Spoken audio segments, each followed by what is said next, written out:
11장 1절부터 10절까지의 말씀 제가 봉독을 합니다. 그들이 예루살렘에 가까이 와서 감람산 벳바게와 베다니에 이르렀을 때 예수께서 제자 중 둘을 보내시며 이르시되 너희는 맞은편 마을로 가라. 그리로 들어가면 곧 아직 아무도 타보지 않은 나귀 새끼가 매여 있는 것을 보리니 풀어 끌고 오라. 만일 누가 너희에게 왜 이렇게 하느냐 묻거든 주가 쓰시겠다 하라. 그리하면 즉시 이리로 보내리라 하시니 제자들이 가서 본즉 나귀 새끼가 문 앞 거리에 매여 있는지라 그것을 푸니 거기 서 있는 사람 중 어떤 이들이 이르되 나귀 새끼를 풀어 무엇 하려느냐 하매 제자들이 예수께서 이르신 대로 말한데 이에 허락하는지라. 나귀 새끼를 예수께로 끌고 와서 자기들의 겉옷을 그 위에 얹어 놓음에 예수께서 타시니 많은 사람들은 자기들의 겉옷을 또 다른 이들은 들에서 벤 나뭇가지를 기대 펴며 앞에서 가고 뒤에서 따르는 자들이 소리 지르며 지르되 호산나 찬송하리로다. 주의 이름으로 오시는 이여 찬송하리로다. 오는 우리 조상 다윗의 나라여 가장 높은 곳에서 호산나 하더라. 아멘. 오늘은 한번 그렇게 인사를 해볼까요? 여러분에게 하나님 앞에서라고 하는 부담스러운 노트를 나누어드린 지 2달이 이제 지났죠. 3월 첫째 주인데 잘하고 계십니까? 한번 옆에 분들하고 여쭤볼까요?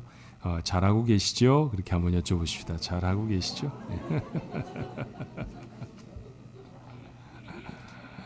잘하고 계셔야 합니다. 매주 토요일은 한 자리에 모여 나와서 그 말씀을 읽으면서 한 주간의 삶을 돌아볼 수 있도록 여러분 그렇게 스스로가 귀한 시간 갖게 되기를 바랍니다.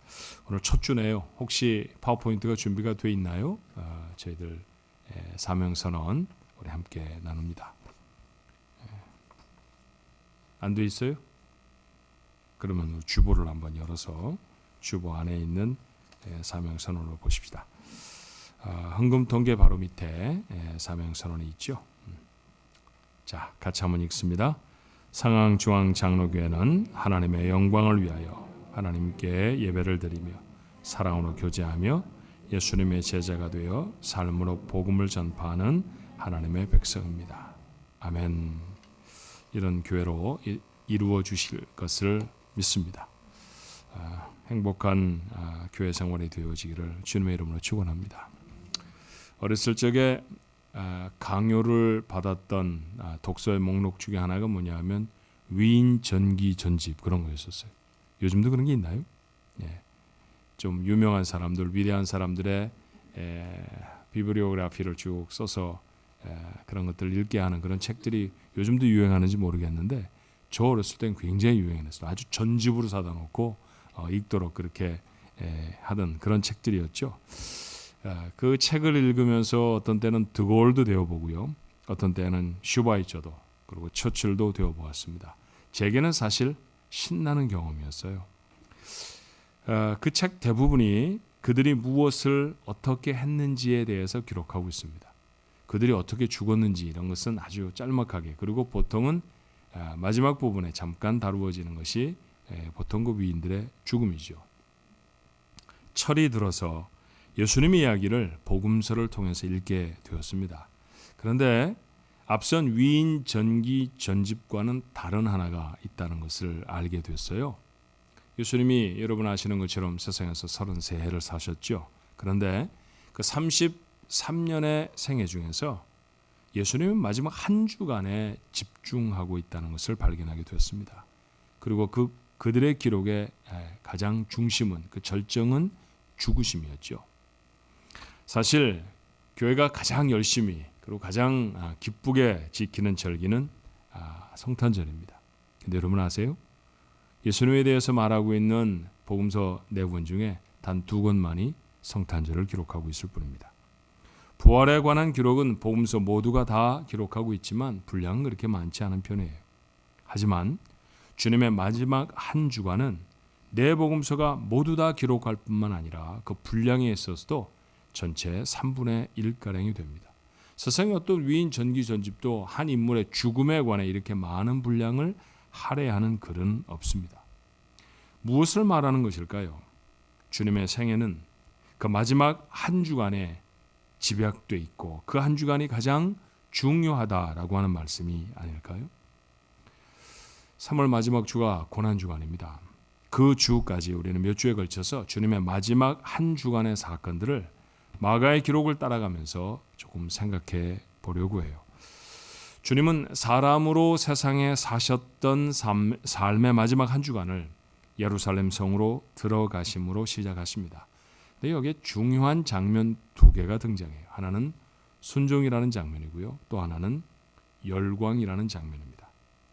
예수님은 예루살렘에 들어가시며 전과는 다른 준비 하나를 제자들에게 부탁하시죠. 오늘 마가복음 11장 2절의 말씀에 보니까 이르시되 너희 맞은편 마을로 가라. 그리로 들어가면 곧 아직 아무도 타보지 않은 나귀 새끼가 매여 있는 것을 보리니 풀어 끌고 오라 라고 말씀하십니다. 예루살렘 성에 타고 들어가실 나귀 한 마리를 준비하라는 것이었죠. 제자들은 어떻게 나귀를 준비해야 했을까요? 맞은편 마을로 가서 묶여있는 나귀 새끼를 보면 풀어서 가져오는 것입니다. 황당하잖아요. 정말 황당한 말씀입니다. 만약 제가 저를 돕는 우리 목사님들에게 저기 웨슬링 몰에 가서 자동차 하나 보고 가장 이쁘게 생긴 자동차 있으면 시동으로 가져오십시오 이렇게 말하면 우리 목사님들은 저를 어떻게 볼까요? 어떻게 생각할까요? 당연히 그 나귀 새끼는 주님의 것도 제자들의 것도 아닙니다. 돈을 주고 사오라는 것도 아니었죠. 나귀 새끼라고 하면 누군가에게는 제법 가치가 나가는 소유임에 틀림이 없습니다. 그런데 보는 대로 그 나귀를 풀러서 끌러 가지고 가면 주인은 가만히 있을까요?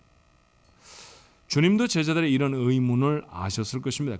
그래서 이렇게 덧붙이시죠. 3절의 말씀이죠. 만일 누가 너에게 왜 이렇게 하느냐 묻거든 주가 쓰시겠다 하라. 그러면 즉시 이리로 보내리라. 자, 나귀를 풀어오는데 사람이 와서 물어봅니다. 아니 왜 나귀는 풀러 갑니까? 라고 물어보면 주께서 쓰시려고 합니다. 그렇게 말하면 주인이 정말 순순히 나귀를 내어줄까요? 멋진 자동차를 보고 우리 목사님들이 시동을 턱걸어 타고 가려고 하는데 사람이 나와서 왜 남의 자동차를 타고 갑니까? 라고 말하면 우리 담임 목사님이 쓰시려고 합니다. 그러면 가져가십시오. 이렇게 말할까요? 도대체 황당하기가 그지없는 명령입니다. 자, 제자들에게도 여전히 풀리지 않는 의문이었을 거예요. 그런데 그런 의문을 가진 채 그들은 맞은편 동네로 갔고 주님이 말씀하신 것처럼 묶여있는 나귀 새끼를 발견하게 됐습니다. 그리고 그것을 풀어서 가져가려고 했죠. 당연히 주인들이 쫓아나왔을 것입니다. 마가는 그냥 서 있는 사람들이라고 말했지만 누가가 기록하는 것처럼 그들은 주인이었음에 분명해요. 자, 누가복음은 이렇게 말해요. 누가복음 19장 33절에 나귀 새끼를 풀 때 그 임자들이 이르되 어찌하여 나귀 새끼를 푸느냐? 당연하잖아요. 자기가 주인인데 자기한테 한마디 물어보지도 않고 자, 이 나귀의 주인이 누구십니까? 저희가 좀 사용하려고 하는데 괜찮겠나요? 이렇게 물어보지도 않고 덥석 그 나귀의 줄부터 풀러내는 것을 보면 어떤 주인인들 가만히 있었겠습니까? 왜? 내 나귀는 푸는 겁니까? 의심스러운 눈초리로 이 무례한 사람들에게 물었죠. 그런데 돌아오는 대답은 참 어처구니가 없는 것이었습니다. 자, 누가 기록한 대로 보면요. 누가복음 19장 34절에 대답하되 주께서 쓰시겠다 하고 주님이 쓰신다고 하셨습니다. 자, 이 말이 도대체 어떤 의미를 갖는 것일까요? 이 사람은 도대체 이 주가 누군지 아는 걸까요? 정말 더 어처구니가 없는 것은 그 어처구니 없는 대답을 들었던 나귀 주인의 반응입니다. 자, 마가복음이 기록하죠. 마가복음 11장 6절에 제자들이 예수께서 이르신 대로 말한데 뭐라고 말했다고요? 주께서 쓰시겠다 하셨습니다. 이렇게 말했다는 거죠. 그랬더니 이에 허락하는지라. 허락했다고요? 이런 대답을 들으면 자기 재산을 선뜻 내어줄 수 있습니까? 우리 입장에서 생각해 보면 이런 정도의 이야기를 듣고 주께서 쓰시겠다라는 말에 자기의 소중한 것을 선뜻 내어줄 수 있을까요? 그 주가 예수님이라고 하는 설명도 없고요. 그리고 그 예수님이 주님이라고 설명을 했다 할지라도 나귀의 주인이 예수님을 자기 주로 모실 분이라고 생각했을지는 불확실합니다. 그렇게 제자들은 나귀 새끼를 끌고 왔고요. 주님은 그 위에 앉으셨습니다. 앞뒤가 맞지 않는 이야기죠. 그런데 이 앞뒤가 맞지 않는 이야기로 주님은 마지막 한 주간을 시작하십니다. 이 맞지 않는 이야기로 우리에게 보여주시려고 하시는 사건 하나는 뭘까요? 순종입니다. 제자들은 납득이 가지 않는 주님의 분부에 순종했고, 나귀 주인은 설명이 되지 않는 말씀에 순종해 나귀를 내어줍니다. 그러고 보니 순종은 사람만 한 게 아니었어요. 자, 끌어온 나귀는 좀 특별한 것이었죠. 자, 주님이 말씀하실 때 이렇게 말씀하십니다. 마가복음 11장 2절, 오늘 본문의 말씀이죠. 이르시되 너희 맞은편 마을로 가라. 그리로 들어가면 곧 아직 아무도 타보지 않은 나귀 새끼가 매어 있는 것을 보리니 풀어 끌고 오라. 지금 쟤들이 풀어서 끌고 온 나귀는 어떤 나귀입니까? 아직 아무도 타보지 않은 나귀입니다. 아직 사람을 태워본 적이 없는 나귀죠. 사람을 태우도록 훈련되지 않은 나귀가 처음 사람을 태울 때 어떤 일이 있을까요? 당연히 반항을 하지 않겠습니까? 등에 사람을 올려놓는다는 것, 이게 익숙한 일이 아니잖아요. 짐을 올려놓아 본 적도 별반 없었을 어린 나귀 새끼에 불과한데 그 위에 사람을 실어놓는다는 것은 나귀에게는 처음 경험하는 정말 이상한 일이었을 것입니다. 그리고 사람을 실어놓는다는 것은 엄청 힘든 것이죠. 그러니 나귀는 어떻게 했겠습니까? 그 사람을 떨어뜨리려고 있는 힘을 다해 펄쩍 끌을 것입니다. 그런 과정에 매도 맞고 여물도 주고 그래서 사람을 태우는 것에 점점 순응해 가는 것이 나귀일 것입니다만, 지금 이 나귀에게는 그런 교육의, 그런 가르침의 과정이 전혀 없습니다. 처음입니다. 그런데 이 나귀는 어떻게 했나요? 이 나귀 새끼는 순순히 자기의 등을 주님께 내어드렸습니다. 왜 하필이면 아무도 타보지 않은 나귀 새끼를 징발해 주님은 타시겠다 하셨을까요? 그것조차도 순종이라는 그림에 맞춰 넣으신 것은 아니겠습니까? 주님은 왜 나귀를 타셨을까요? 기왕이면 말도 있었을 것이고요. 사람들이 둘러매는 가마도 있을 것입니다. 여러분, 말이라는 것과 나귀라는 것이 따로따로 그림을 놓고 보면 그저 각각 타고 다닐 만한 짐승으로 보입니다만, 둘을 같이 세워놓고 타면 이거 웃깁니다. 말 탄 사람하고 나귀 탄 사람하고 나란히 서 있으면 모양이 어떨 것 같으세요? 그런 나귀를 왜 타시겠다는 것일까요? 아니, 보통 때처럼 그저 제자들과 함께 걸어서 성에 들어가시는 것, 그게 훨씬 자연스러운 주님의 모습 아닙니까? 자, 그때의 상황을 마태는 이렇게 설명해요. 마태복음 21장 5절의 말씀입니다. 시온 딸에게 이르기를 내 왕이 내게 임하나니 그는 겸손하여 나귀 곧 멍에 매는 짐승의 새끼를 탔도다 하라 하였느니라. 자, 여기 하라 하였느니라 이렇게 반복해 말씀하시는 것을 보면 이것은 마태의 이야기가 아니라, 마태가 기록한 그런 말이 아니라 마태가 알고 있는 성경의 인용입니다. 구약 성경 스가랴 9장 9절의 말씀이죠. 자, 원문으로 같이 읽어보면 이렇습니다. 스가랴 9장 9절, 시온에 따라 크게 기뻐할지어다. 예루살렘에 따라 즐거이 부를지어다. 보라, 내 왕이 내게 임하시나니 그는 공의로우시며 구원을 베푸시며 겸손하여서 나귀를 타시나니 나귀의 작은 것 곧 나귀 새끼니라. 주님은 자신의 성 예루살렘에 입성하실 때 어떤 모습으로 입성하실 것인가에 대한 예언의 말씀입니다. 주님은 이 말씀을 이루시려고 나귀를 타십니다. 왜 하필이면 말이 아니고 나귀였는지, 왜 다른 어떤 것들로 성에 들어가면 안 되는지 의문이 있을 수 있을 것입니다만, 성경에 기록된 그대로, 성경이 그에게 그렇게 하도록 예언되어진 말씀 그대로 주님은 그 말씀에 순종해 나귀를 타고 성에 들어가십니다. 주님조차도 순종하셨던 모습이죠. 주님의 마지막 한 주간은 순종으로 시작이 되었습니다. 하지만 우리는 알아요. 그 한 주간의 끝에 있을 주님의 죽으심은 더 절절한 순종이었다는 것을 말입니다. 확인할 수 있는 한 가지 사실이 있지 않습니까? 하나님의 일은, 하나님의 거룩한 일은 순종을 통해 이루어지는 줄로 믿습니다. 순종이라는 그림이 있는 반면에 똑같은 사건의 또 하나의 그림, 열광이라는 그림이 있습니다. 그렇게 나귀를 타신 주님은 예루살렘으로 들어가시죠. 그런데 갑자기 장면이 바뀌어요. 사람들이 몰려들어서 자신의 겉옷을 땅에 펴니다.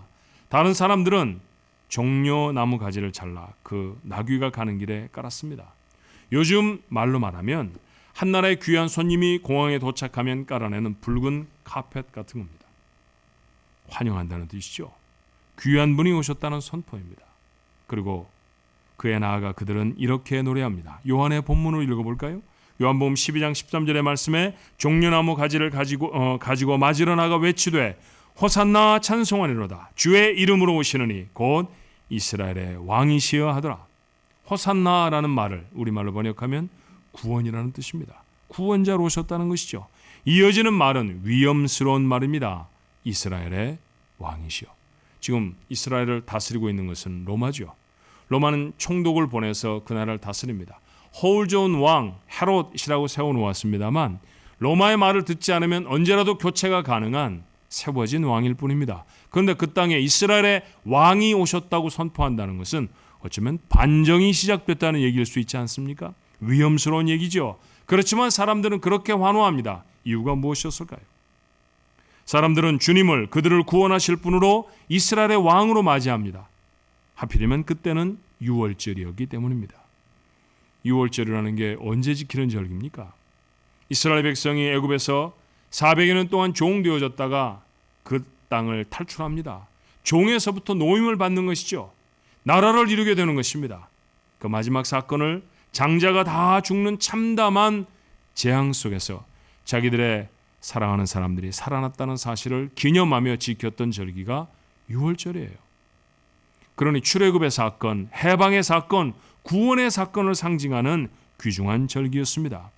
애굽에서 종되었던 이스라엘이 출애굽한 것을 기념하기 위해 사방에 흩어졌던 유대인들이 지금 예루살렘 성에 모여 있습니다.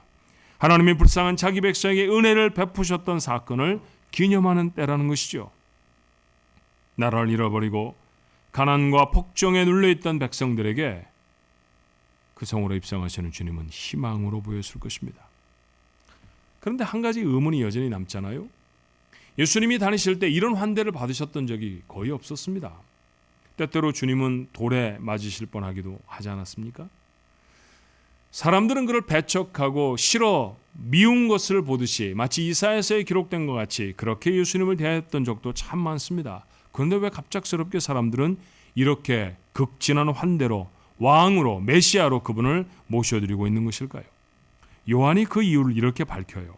요한복음 12장 17절로 18절의 말씀에 보니까 나사로를 무덤에서 불러내어 죽은 자 가운데서 살리실 때 함께 있던 무리가 증언한지라. 이에 무리가 예수를 맞음은 이 표적 행하심을 들었습니다. 왜 그랬다고요? 나사로가 죽은 지 나흘 만에 살아나는 것을 목격한 사람들이 거기 있었다는 것이죠. 나사로는 베다니 사람입니다. 베다니는 예루살렘에서 별로 멀지 않은 곳이에요. 걸어서도 얼마든지 오고 가는 그런 같은 동네 사람들이죠. 그리고 이 기적, 나사로가 살아나는 기적이 일어난 것은 지금 주님이 예루살렘 성으로 입성하시기 불과 일주일 전에 일어난 일이었습니다. 사람의 기억에 생생하지 않았겠습니까? 그런데 어떤 기억인가요? 죽은 사람이 살아나는 것입니다.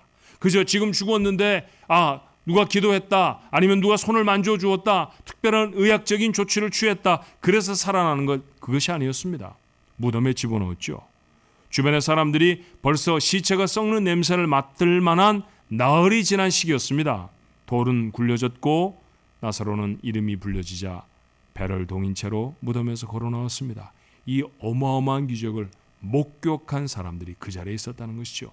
그리고 그 기적을 베푸신 예수님, 그분이 지금 들어오고 계십니다. 그러니 호산나를 외치는 것이고, 그러니 자신들의 겉옷을 깔고 그리고 종려나무 가지를 깔았습니다. 환호는 그 사람들에게서 시작되었을 거예요. 여러분도 군중심리라는 거 아시잖아요. 한 곳에서 사람들이 막 떠들면요, 옆에 사람이 물어볼 겁니다. 왜? 무슨 일인데? 그러면 예수님이시잖아. 예수님이 도대체 뭘 어떻게 하셨다고 하는지 잘 알지 못해도 그래? 그러면 그 사람도 아마 소리 지르는 사람들 속에 합류가 되어졌겠죠. 그렇게 영문도 모르는 사람들까지 합세해서 주님을 구원자로, 왕으로 영접해 드립니다. 주님의 예루살렘 입성의 두 번째 장면은 환호였습니다. 당연한 일입니다. 예수님은 구원자로 세상에 오셨고 예루살렘만이 아닌 온 세상의 왕이신 줄로 믿습니다. 그러니 이거보다 더 큰 환호도 우리 주님에게는 부족한 것이라는 사실을 우리가 알아요. 그런데 말입니다. 이 환호가 위태로워 보이는 이유도 여러분은 알고 계시잖아요. 다시 한 주간이 지나면 이 환호는 이렇게 바뀌어질 수 있기 때문입니다. 마가복음 15장 13절로 14절이죠. 그들이 다시 소리 지르되, 이번에도 소리는 지릅니다. 그런데 내용이 달라졌죠. 그를 십자가에 못 박게 하소서. 빌라도가 이르되 어찌미냐, 무슨 악한 일을 하였느냐 하니 더욱 소리 지르되 십자가에 못 박게 하소서 하는지라.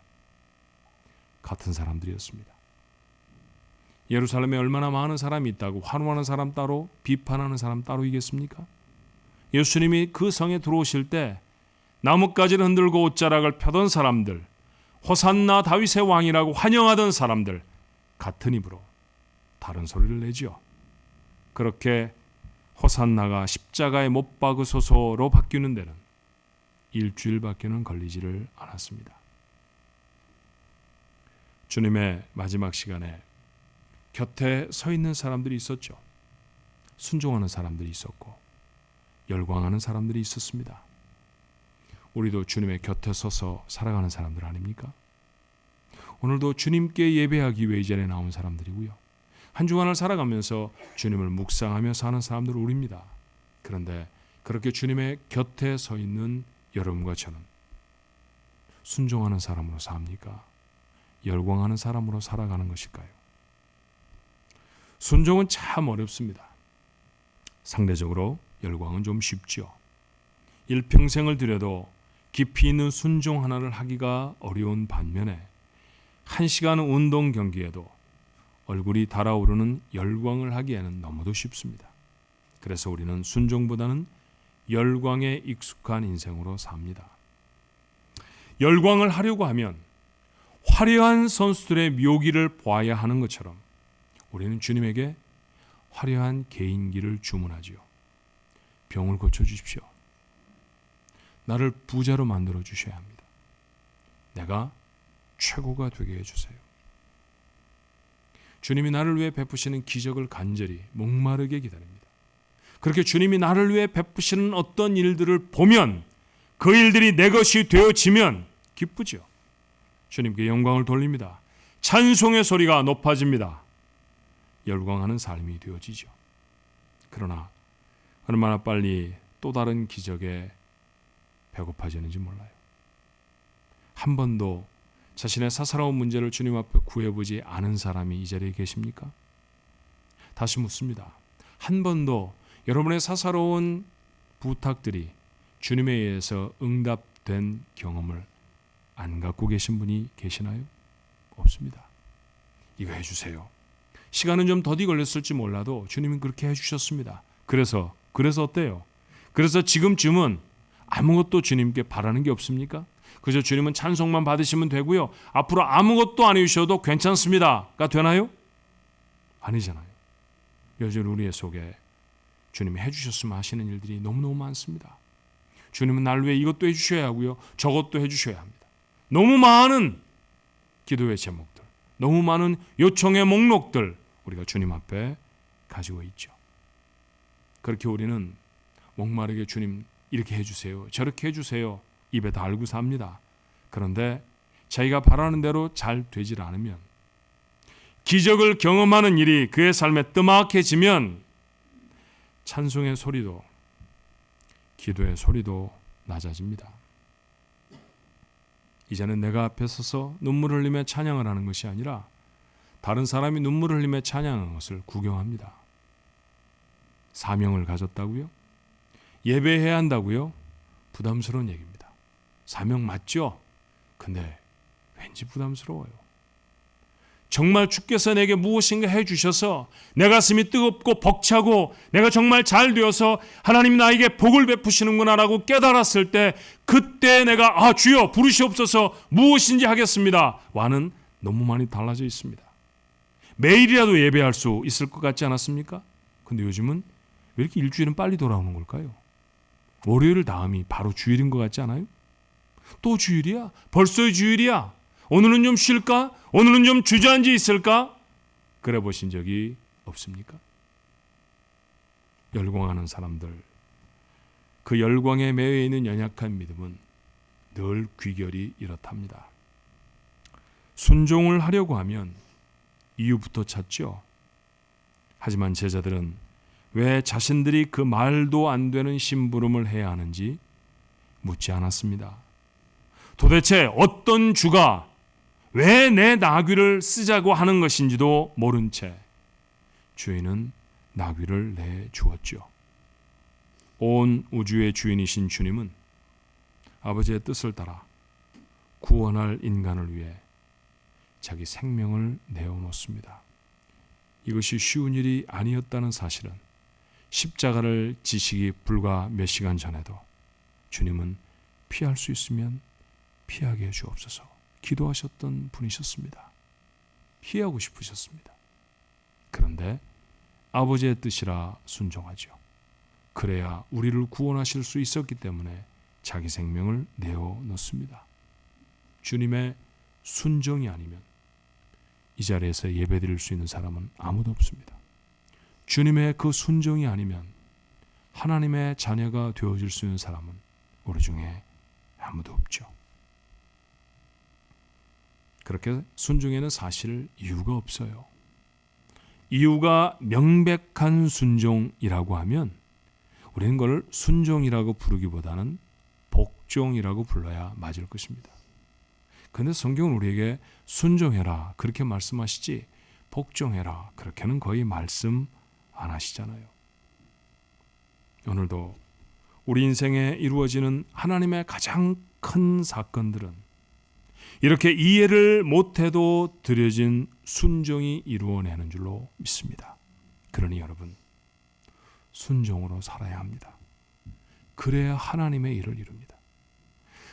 예수를 모르고도 주님이 아니고서도 세상에서 노력하고 애쓰면 이룰 수 있는 일들을 기도하며 신앙생활하며 이루어 가시려고 합니까? 아닙니다. 우리는 그런 것 이루는 사람들 아닙니다. 그건 예수 말고도 신앙 아니고도 하나님 빼놓고도 얼마든지 가능합니다. 하나님 모르면 공부 못합니까? 하나님 앞에 예배하지 않으면 예수를 찬송하지 않으면 돈 많이 버는 일 못하나요? 하잖아요. 합니다. 그런데 주님을 믿고도 하나님 앞에 나와 있으면서도 하나님의 사람이 되고 난 다음에도 하나님이 아니고서도 될 수 있는 일들을 바라고 있다고 하면 뭔가 잘못 사는 거죠. 그렇게 사는 게 아닙니다. 그런 모습은 하나님의 큰 일을 이루는 게 아니에요. 부자가 되는 게 하나님의 큰 일을 이루는 걸까요? 아닙니다. 높은 자리에 오르는 것이 하나님의 위대한 일을 이루는 걸까요? 아닙니다. 그렇지 않습니다. 하나님이 내 삶 속에 이루시려고 하시는 하나님의 일이 있습니다. 그 중에 하나가 거룩이죠. 세상에 어떤 것으로도 이룰 수 없는 거룩. 이런 거 이루어야 하나님의 일을 이루며 사는 사람 아닙니까? 그 하나님이 살아계시고 그 하나님이 나와 함께 하신다는 사실을 확인하고 깨닫는 것은 이렇게 세상에서가 아니라 하나님 밖에 하실 수 없는 일들을 위하여 하나님 앞에 헌신하고 순종할 때 경험되는 것이죠. 하나님의 일을 이루셔야 합니다. 하나님의 일을 이루고 사는 것이 진짜 크리스천입니다. 그 맛을 보는 것이 크리스천의 삶이 어떤 것인가를 아는 사람이 되는 것입니다. 어떻게 해야 그런 삶을 이룰 수 있다고요? 삶 속에 채우시는 많은 것들로 그것들에 가리워져서 하나님 이런 거 주셨으니까 그리고 열광하고 뜨거워진 마음 그거 아니라는 거죠. 이유를 몰라도 순종하는 것입니다. 왜 나냐고 말하고 싶어도 부르시면 예라고 대답하는 것입니다. 그 자리에 하나님이 일하십니다. 그 자리에 하나님의 역사가 일어납니다. 그 역사를 이루어내는 사람들이 하나님의 사람으로 사는 것이죠.